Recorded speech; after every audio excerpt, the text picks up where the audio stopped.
Connaisseur averti de la langue et des traditions hellénistiques, l'évangéliste Luc est ouvert aux réalités qui débordent le cadre strict de la Palestine. Évangéliste de la miséricorde de Dieu, il souligne l'importance des femmes dans la vie de Jésus, sa prédilection pour les pauvres, l'importance de la prière. Dans les premiers chapitres de son récit, il a dégagé la véritable grandeur de Marie qui fut de croire, de méditer le mystère auquel lui fut donné d'avoir part et de donner son consentement actif à la parole de Dieu.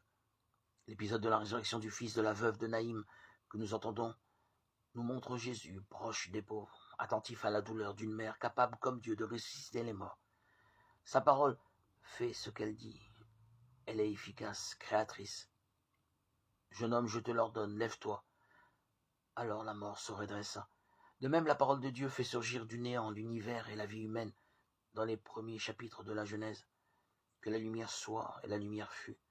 Le parallélisme est satisfaisant, saisissant et voulu par Luc, car c'est le cœur de l'évangile. Jésus est la parole de Dieu, il est Dieu lui-même.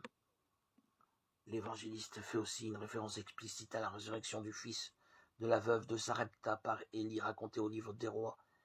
On sait que les Juifs attendaient le retour d'Élie, le grand prophète de Dieu, enlevé au ciel dans un char. Sur la montagne de la transfiguration, Élie est aux côtés de Jésus avec Moïse.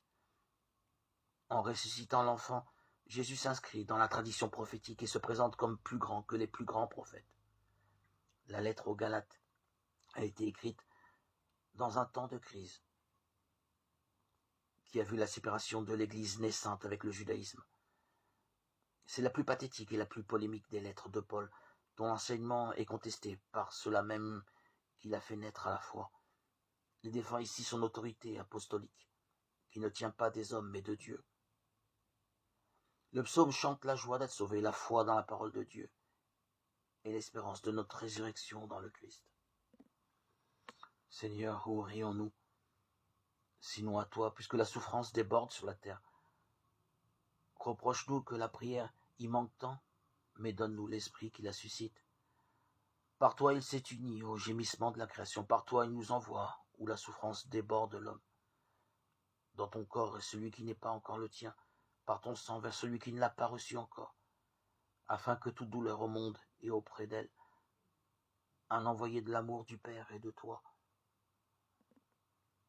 Dieu, ami des hommes, tu nous as donné ton Fils en se laissant transpercer le cœur sur la croix.